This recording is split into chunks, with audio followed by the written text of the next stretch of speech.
dia. Deus nos abençoe. Nós vamos iniciar hoje o 25º capítulo do Evangelho segundo o Espiritismo, que traz para a gente o tema Buscai e achareis. Olha que coisa legal, né? Que às vezes a gente fica tendo uma impressão que a gente busca, procura e não encontra. Não é isso? No entanto, o Evangelho diz para a gente que se a gente buscar, a gente vai encontrar. E ele começa falando assim: ajuda-te e o céu te ajudará. Outra certeza. Ajuda-te trazendo para a gente o quê? Faça a tua parte. Se empenhe ao máximo, não meça esforços, lute, desbrave, faça o que te compete fazer. Que o céu te ajudará. Bom, o que é o céu? O céu a gente pode entender como a lei divina e como os benfeitores e amigos espirituais. Na tutela, no amparo, no esclarecimento, na orientação, na sustentação. Porque por mais que a gente se empenhe, nós reconhecemos que precisamos de quê? De ajuda. A ajuda é algo legítimo na nossa vida. Todos nós precisamos de ajuda. Então ele começa trazendo para a gente que se a gente fizer aquilo que nos compete fazer, o sucesso é garantido. Isso traz para a gente um grande alívio, né? Porque por vezes a gente não tem aquela sensação de que está, na expressão popular, enxugando gelo. Por mais que a gente faça, as coisas não surtem o resultado que a gente deseja. Mas aí é uma outra situação. Às vezes o resultado que a gente deseja não é alcançado, às vezes porque não está na hora da colheita. Esse é um ponto. Às vezes porque não é muito bem aquele caminho que vai ser o melhor para a gente. E a gente está usando as ferramentas inapropriadas. Mas a garantia do Pai e dos benfeitores amigos é que se a gente fizer aquilo que nos compete fazer, é apenas uma questão de tempo. E aí, por tempo, nós precisamos aprender a ampliar esse conceito de encarnação e reencarnação. Porque outra coisa também que às vezes nos deixa um pouco triste é porque a gente acha que não aconteceu ainda. Mas não aconteceu por quê? Porque a gente estabeleceu um prazo para acontecer. Mas se somos espíritos imortais, às vezes a colheita de um plantio não vem numa mesma encarnação. Vem numa encarnação seguinte. E na outra. Mas como nós somos apressadinhos, a gente quer que a gente comece a trabalhar hoje, de preferência, se o patrão já pudesse antecipar o salário do mês, a gente ia gostar, não ia? A gente fala a mesma coisa com Deus. Senhor, olha só, estou estudando direitinho, estou trabalhando, bem que o senhor podia me ajudar a comprar minha casinha, trocar meu carro, eu estou precisando casar, minha filha tem que formar. Não é assim que a gente faz? A gente quer que as coisas aconteçam logo, muito rápido. No entanto, ele fala assim para assim, calma um pouquinho, meu filho, espera um pouquinho. Continua fazendo o seu. Continua fazendo o seu, que a sua hora vai chegar. Né? Então, na maioria das vezes, o que a gente percebe, a nossa compreensão é que ainda não está muito bem ajustada com a lei divina. Mas a lei ela é muito cuidadosa e prepara sempre o que há de melhor para todos nós. Aí ele continua falando assim: Sob o ponto de vista terrestre, a máxima buscai e achareis é análogo a esta: ajuda-te, o céu te ajudará. É o princípio da lei do trabalho. Então, já é um outro recadinho para nós, né? Porque nós ainda temos aquela coisinhazinha de preguiça. Todos nós. Uns têm uma coisinha menorzinha, outros umas coisinhas maiorzinhas. Então ele convida a gente a deixar essa tal de preguiça de lado, né? Porque a lei do trabalho é fundamental. É o princípio da lei do trabalho e, por consequência, da lei do progresso. Porquanto o progresso é filho do trabalho, porque o trabalho põe em ação as forças da inteligência. Se a gente não colocar mãos à massa, nós não desenvolvemos as potencialidades. Quanto mais a gente faz uma coisa, mais a gente se aprimora naquilo que a gente está fazendo. E mais a gente descobre formas novas de executar aquela tarefa que vai gerar mais economia na utilização das ferramentas e mais descanso na utilização do corpo. Por quê? Porque nós estamos usando a inteligência, que vem da onde? Da repetição, da frequência, do contato direto, do aprimoramento dos recursos individuais. Na infância da humanidade, o homem só aplica a sua inteligência na busca do alimento. É a lei de conservação, dos meios de se preparar do mau tempo e de se defender contra os seus inimigos. Deus, porém, lhe deu a mais do que ao animal o desejo incessante do melhor. E é esse desejo do melhor que o impele para a procura dos meios de melhorar sua posição, que o conduz às descobertas, às invenções, ao aperfeiçoamento da ciência, porque é a ciência que lhe proporciona o que lhe falta. Por suas pesquisas, sua inteligência cresce, seu moral se depura. As necessidades do corpo sucedem às necessidades do espírito. Primeiro, nós estamos tratando das necessidades materiais, da alma, para depois a gente entender que, uma vez essas necessidades supridas ou parcialmente supridas, existe um outro ser que tem uma necessidade muito maior e que, na maioria das vezes, a gente não dá atenção para ele, nem para as necessidades dele, que é o espírito. Após o alimento material, é preciso o alimento espiritual. E é assim que o homem passa da selvageria para a civilização. Esse desejo do melhor, ele está na lei. A gente confunde um pouquinho esse desejo, mas ele está na lei. Todas as vezes que a gente almeja alguma coisa, que a gente conquista, a gente fica satisfeito com aquilo? A gente fica satisfeito na primeira semana, no primeiro mês, no primeiro ano, depois a gente quer o quê? Trocar por um melhor. Não é assim? Bom, a gente comprou uma televisão, aí estava lá, televisão, última geração, 42 polegadas. Você, opa, é tudo que eu estou querendo. Depois que você está com ela um tempinho, você já viu que a de 49 é maior. Eu quero uma de 49 agora. Aí depois que você tem a de 49, eu falei assim, lançaram uma de 55 polegadas. É essa que já eu medi a parede da de cá, fica perfeito. É essa que eu quero. Aí de 55 tu fala assim, mas a sala minha, ela é grande.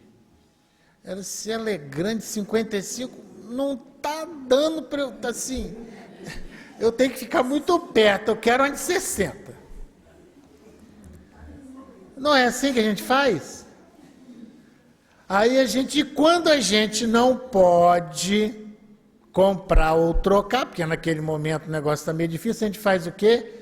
Marido, então, quando chega em casa, às vezes acha que chegou na casa errada, né? Porque os móveis estão tudo fora do lugar. Muda tudo de posição, troca de cor, bota um tecido para revestir, o marido quando entra sai de casa. Mas o que é isso? É essa necessidade que tem dentro da gente do melhor, da mudança, daquela coisa mais agradável. Isso está na lei. Onde é que está o problema? Aí, não. O problema é que a gente se condiciona e perde muito tempo buscando o atendimento dessa necessidade material em detrimento da necessidade espiritual. Se a gente conseguisse associar as melhorias materiais, o avanço material, com o avanço espiritual e moral, beleza. Mas a gente leva muito tempo ocupado com essa satisfação material, que é legítima, é da lei. O único problema nosso é começar a identificar e a buscar o ponto de equilíbrio. Porque, na verdade, a gente faz uma confusão muito grande. Nós não somos nada disso que nós estamos vendo aqui, não. Aí você, mas como assim, Maurício? Você não é Maurício, não? Não, eu não sou Maurício. Eu sou um espírito que a cada momento eu venho para a Terra com uma identidade nova, com um corpo novo, com uma profissão nova. Eu sou um espírito. Então eu não sou, eu estou Maurício, eu não sou Maurício. Então eu tenho que cuidar desse espírito, para que cada vez que ele volte à Terra, ele volte com mais recurso, para seja qual for a identidade dele e a atividade dele social, a atividade dele profissional, ele vai desenvolver bem. Porque quem vai fazer desenvolver bem, além do conhecimento científico, é a qualidade que o espírito adquiriu, que não perde. Então, por exemplo, quando a gente adquire a virtude do profissionalismo, onde quer que a gente se encontre, a gente vai ser um excelente profissional. Não importa a atividade que a gente venha desempenhar. Então, à medida que a gente vai adquirindo valores e virtudes, aquilo nos acompanha para onde a gente vai. Não importa o planeta, não importa o século, não importa o lugar. E é isso que ele tenta, ele está fazendo uma transição para a gente. Busca que você vai encontrar. No primeiro momento a gente busca o quê? O alimento do corpo. Estar vivo, enfrentar os desafios, as intempéries do tempo. Beleza, passou. Aí a gente busca o quê? Cuidar do físico, tendo uma condição de vida melhor, um trabalho melhor. Ótimo. E depois a gente descobre o quê? Que a gente precisa ser uma pessoa melhor. Porque não basta ter dinheiro, não basta ter emprego, não basta ter uma profissão e não ter índole, não ter caráter e não ser uma pessoa do bem. Mas a gente vai descobrindo isso aos poucos. A gente vai descobrindo isso aos poucos. É o que ele está falando para a gente. Aí você vai passando da selvageria para a civilização. Entretanto, olha só a beleza da reencarnação. O progresso que cada homem realiza individualmente durante a vida é bem pouca coisa. Muito pouca coisa. Imperceptível mesmo em um grande número deles. Como então a humanidade poderia progredir sem a pré-existência e sem a reexistência? Se eu não tivesse vivido antes, se eu não continuar a viver, que progresso eu vou ter? A cada encarnação eu vou começar do zero e vou andar daqui e ali e acabou? Se as almas deixassem a Terra todos os dias para não mais voltar, a humanidade se renovaria sem cessar com os elementos primitivos, tendo tudo a fazer, tudo a aprender. Não haveria, pois, razão para que o homem fosse mais avançado atualmente do que nos primeiros tempos do mundo, pois que a cada nascimento todo o trabalho intelectual teria que recomeçar. A alma, ao contrário, voltando com seu progresso realizado e adquirindo a cada existência alguma coisa a mais, passa gradualmente da barbárie à civilização material e desta civilização moral. Então nós já vimos o quê? Olha o que nós já vimos. Fazer a nossa parte. Nós já vimos que a lei divina, os benfeitores espirituais estão sempre presentes com a gente. A gente já viu a lei do progresso, a gente já viu a lei do trabalho e agora a gente está vendo a reencarnação. Olha os elementos que eles estão trazendo para a nossa reflexão. E agora ele apresenta um outro elemento que está muito em moda, né? Hoje em dia, a meritocracia. Hoje em dia a gente ouve toda hora meritocracia. Olha lá o Evangelho falando da meritocracia. Se Deus tivesse eximido o homem do trabalho físico, seus membros ficariam atrofiados. Se o tivesse eximido do trabalho da inteligência, seu espírito ficaria na infância, no estado de instinto animal. Eis porque Deus fez do trabalho uma necessidade para o homem e disse: procura e acharás, trabalha e produzirás. Dessa forma serás o filho das tuas obras. Delas terás o mérito e serás recompensado segundo o que tiveres feito. Está no Evangelho, ó, há muito tempo. Hoje o homem está ouvindo falar de meritocracia. Mas, ó, a lei divina já diz isso há muito tempo. Que cada um de nós precisa fazer o esforço pessoal para ter direito às conquistas. É o plantio e a colheita. Semeadura livre, quer dizer, plantio livre. A lei diz assim, olha, meu filho, você pode plantar o que você quiser. Ah, você posso. Só tem uma regra. Você vai colher exatamente o que você plantou. O problema é que a gente quer plantar o que a gente quiser e só quer colher coisa boa. Aí tem árvore aí que não dá para plantar laranja e colher abacaxi. Mas a gente tenta fazer isso, né? Às vezes a gente tenta. Porque quando a gente pega uma colheita amarga, a gente fala assim, não fui eu que plantei, não. Tem alguma coisa errada aí, alguém aprontou para mim, porque aí a gente pula logo para os outros, né? Foi esse governo danado, foi esse prefeito, foi esse governador, que foi não sei quem que prometeu, e não sei o que lá, aquele marido enjoado que eu tenho, Foi não, meus, aqui. Ninguém plantou isso que você está colhendo, não. Foi você que plantou. Mas eu não lembro que eu plantei, aí é outra história. Você não lembra, nós podemos até concordar com isso, porque na roda das encarnações, você pode ter plantado século passado, retrasado, há muito tempo atrás. Mas a colheita é proporcional ao plantio. A única coisa que difere da colheita do plantio são os presentes que a gente tem, que são os testes que a gente tem. Que não necessariamente são colheitas, são testes. Mas o teste vem quando a gente está pronto, não é assim? Porque às vezes a gente fala, tem até um companheiro que relata uma história muito interessante.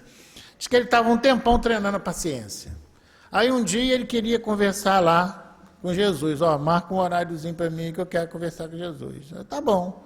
Arrumaram uma vaguinha para ele lá, vamos conversar. Senhor, olha só, estou prontinho para voltar para a terra. Só pode contar comigo que, estou treinadinho na paciência. Pode me fazer voltar para a terra, que eu já estou craque. Paciência é comigo mesmo, já estou treinando um tempão, beleza. Aí, beleza, tá treinado? Estou treinado. Mandou o homem para a terra. Aí vamos pensar com Jesus. Ele disse que ele estava pronto para quê? Para paciência. Você acha que Jesus vai fazer ele reencarnar onde? Se ele está pronto, se ele é paciente, você acha que ele vai reencarnar do lado de gente, só amiguinha, belezinha, bonzinho, ou vai botar um monte de cri-cri do lado dele para desafiar a paciência dele?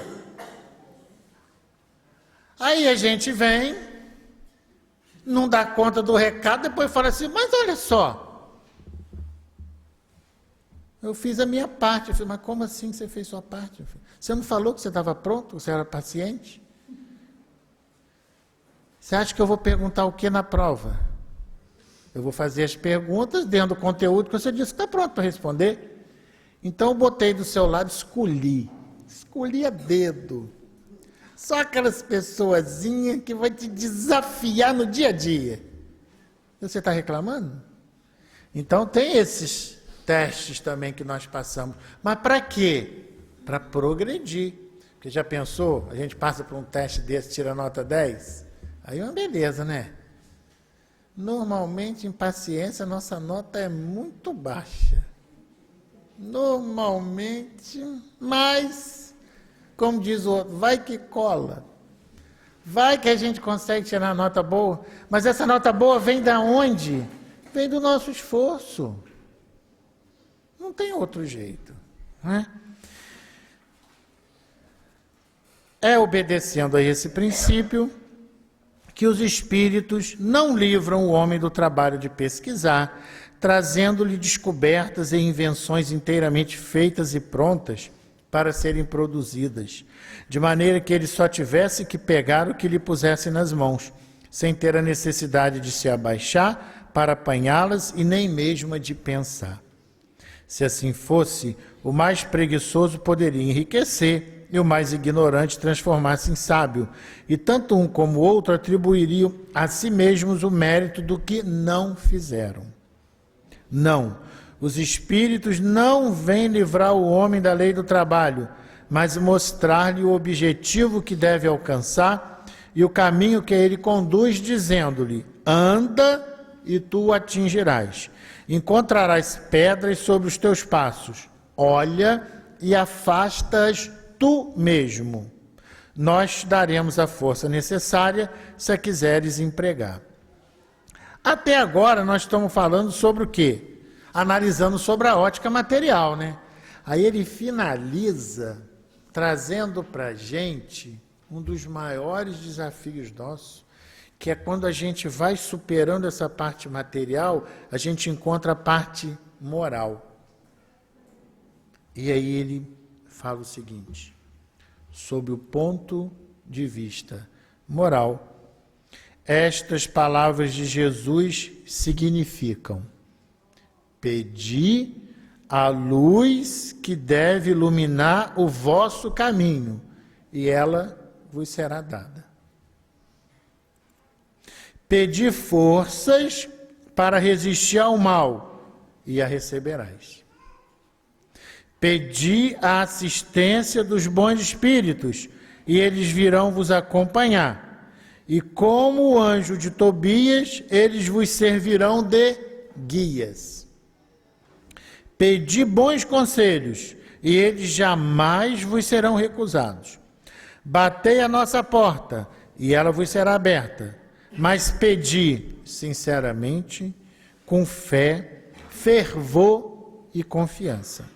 Apresentai-vos com humildade e não com arrogância. Sem isso, sereis abandonados às vossas próprias forças, e mesmo as quedas que sofrerdes serão a punição do vosso orgulho. Esse é o sentido destas palavras do Cristo. Buscai e achareis, batei e se vos abrirá.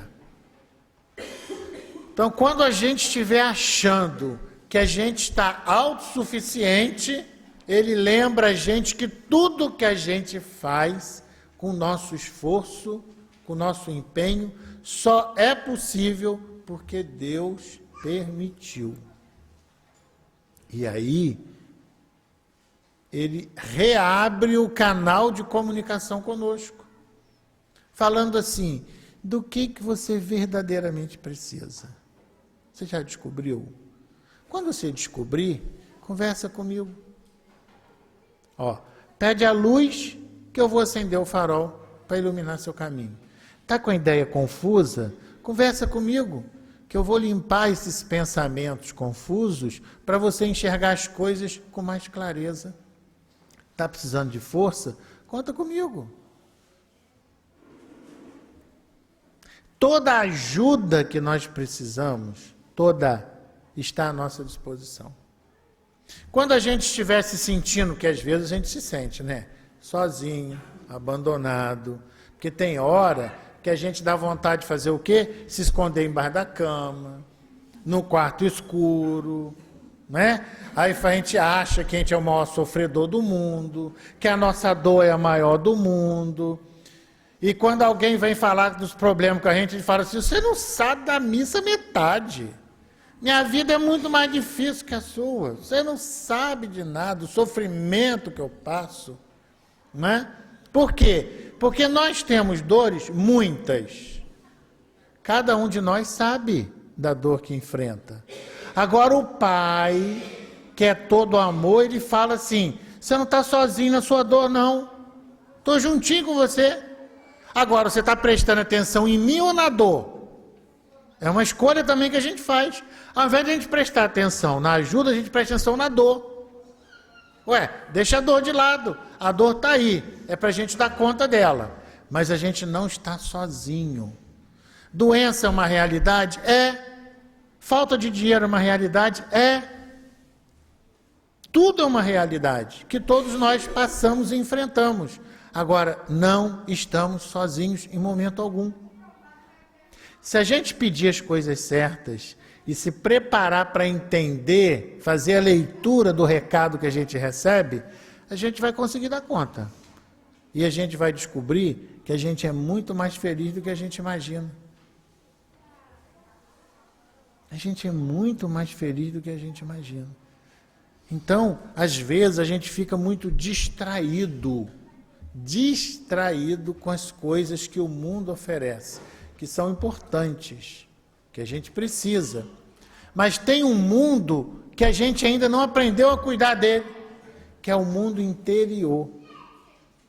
A gente está aprendendo a cuidar do mundo de fora, mas do mundo de dentro da gente, a gente tem medo até de olhar para dentro da gente.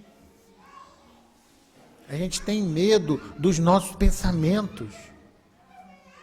A gente bota barulho dentro de casa em tudo quanto é lugar. É um rádio ligado, é televisão, é ventilador. A gente tem que ter um barulho por perto, porque se a gente ficar paradinho, se alguém falar com a gente assim, vamos fazer a meditação, Deus me livre de meditar. Não aguento o silêncio. Por quê? Porque o silêncio não existe. Quando eu silencio o mundo, a minha consciência começa a falar mais alto e eu ouço ela. E aí eu fico doido. Eu fico apavorado. Porque eu não sei lidar com ela. Mas está na hora de a gente aprender. Está na hora de a gente abrir essa caixinha, ver o que tem dentro, botar em cima da mesa e falar assim, isso aqui me serve, eu vou guardar, isso aqui eu não quero mais não, vou jogar fora. Isso aqui eu vou guardar, isso aqui eu vou jogar fora. Porque não é só dentro de casa que a gente guarda lixo, não. Na nossa mente a gente guarda muito lixo. Se a gente for fazer uma limpeza na nossa casa, o que tem de coisa para jogar fora, às vezes é quase a casa toda que tem de jogar fora, que a gente guarda tudo. Aí alguém fala assim, fulano, você está guardando isso para quê? Não sei, mas um dia eu vou precisar. Mas aí no dia que você precisa, você fala assim, onde é que está aquele negócio? Você não sabe. Aí você vai na rua e compra. E o guardado continua, agora tem 2 guardados. Porque você só vai usar essa vez também. Se a gente faz isso na casa da gente, na nossa mente a gente faz o quê? Que a gente vem acumulando encarnações e encarnações. Às vezes a gente está nessa encarnação com dificuldade de lidar com as coisinhas que estão na cachola aqui, que são da encarnação anterior. Então é isso que ele fala para a gente. Está na hora da gente ter certeza desse carinho que a gente tem, dessa proteção que a gente tem, dessa cobertura que a gente tem, e seguir adiante, rompendo essas dificuldades todas com a certeza absoluta desse Pai amoroso da nossa vida.